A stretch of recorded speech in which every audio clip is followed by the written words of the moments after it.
Olá pessoal, sou o Gabriel Morim. Irei apresentar o Plasmopora vitícola, mais conhecido como milho da videira, que é uma doença muito importante, se não a mais importante da cultura da uva no Brasil.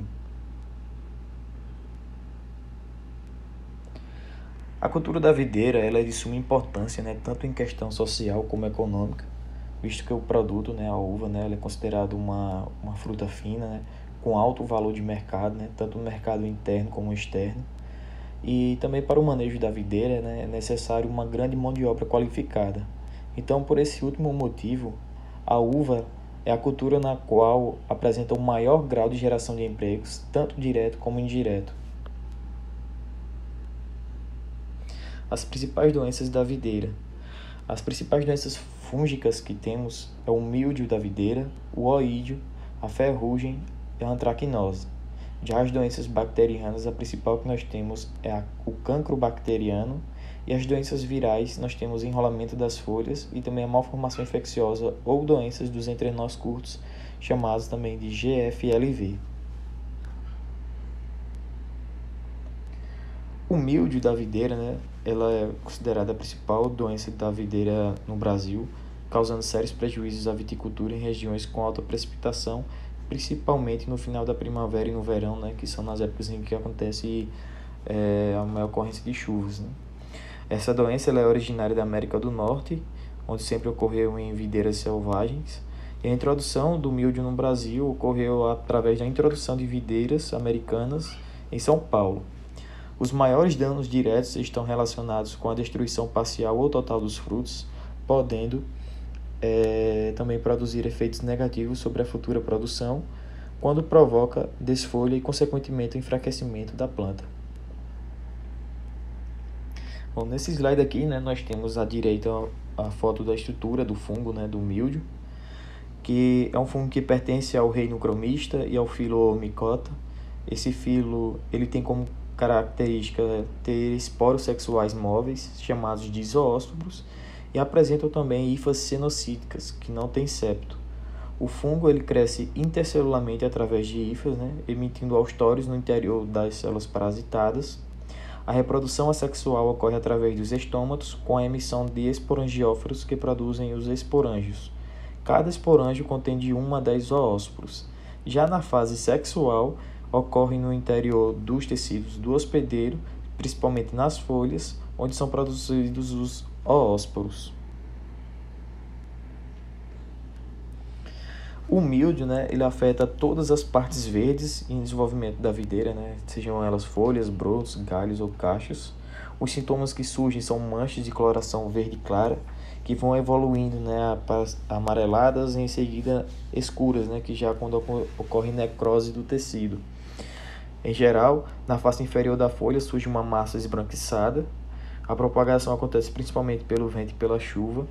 Nessa foto aqui do lado direito, a foto de cima, nós percebemos que tem essa massa esbranquiçada na parte de baixo da folha, e também nós conseguimos já identificar partes da folha que tem já seu tecido já necrosado. Na parte de baixo nós percebemos já que o milho também já afetou o cacho, vai afetar também o desenvolvimento desse cacho, a aparência desse cacho, e no final vai afetar também a venda desse cacho. As práticas de controle.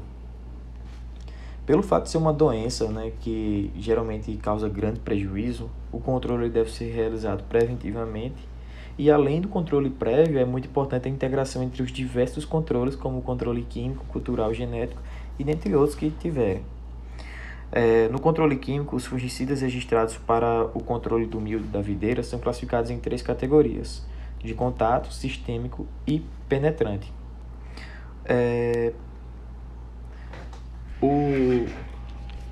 O de contato ele tem efeito preventivo, com a duração da eficácia de 7 a 10 dias, e caso ocorra chuva após a aplicação, é necessário repetir o tratamento. Nessa categoria, encontra-se os seguintes princípios ativos: os cúpricos, o capton, mancozeb, clorotalonil e outros. O penetrante, que ele tem efeito até 2 dias após a infecção. não oferece proteção aos tecidos que crescem após a aplicação e são denominados de produtos curativos, cuja duração da proteção é de até 10 dias. Entretanto, deve também ser reaplicado caso ocorra chuva após a pulverização. E nessa categoria encontra-se a mistura de simoxanil com mancozeb e o dimetomorfo. Já o sistêmico são produtos que penetram e circulam pelos vasos condutores da planta, que chegando às partes não atingidas pelo produto durante a aplicação. A escolha de qual fungicida utilizar irá depender do custo-benefício, né, para o produtor. E aqui no Vale de São Francisco nós temos dois produtos que são muito utilizados, que são registrados, né, no mapa, né, para o controle do míldio, né, na cultura da uva, que é o Forum e o Ridomil Gold. O Forum ele é da empresa BASF e que tem o princípio ativo de metomorf. Já o Ridomil Gold ele é da Syngenta e ele tem um princípio ativo a mistura de mancozeb com metalaxil M. Aqui nós temos os exemplos, né, do Forum e do Ridomil Gold. As práticas de controle. No controle cultural é recomendado a escolha de áreas não sujeitas ao encharcamento, com boa drenagem do solo, reduzir as fontes de inóculo, evitar o plantio de cultivares mais suscetíveis, adubar equilibradamente, evitando o excesso de nitrogênio, fazer desbrota e poda verde para melhorar a insolação e o arejamento, visando diminuir o período de água livre sobre a planta e podar as pontas das brotações contaminadas para reduzir o inóculo. A prática de todos desses controles culturais, né, é muito difícil, mas se for possível, né, é essencial para ajudar o controle. No controle genético, a Embrapa ela está desenvolvendo, né, variedades de videira com resistência ao milho da videira. Aqui no Vale de São Francisco, né, já temos variedades que são resistentes ao milho, né, que estão sendo produzidas já em grande escala, e um exemplo dela é a BRS Vitória, que ela apresenta uma boa resistência ao milho. Porém, né, ano passado, muitos produtores que eu conheço acabaram só confiando nessa característica que tem a Vitória, né, de ter a resistência ao milho. Porém, ano passado foi um ano que foi muito bom de chuva, né? Até meados de junho, por aí final de junho, aconteceu chuva com alta frequência aqui, né? Então foi muito propício para o desenvolvimento do fungo. E aí teve produtores que apenas estavam confiando nessa característica genética e também na aplicação somente de produtos químicos de contato, né? Só para garantir como se fosse um controle prévio.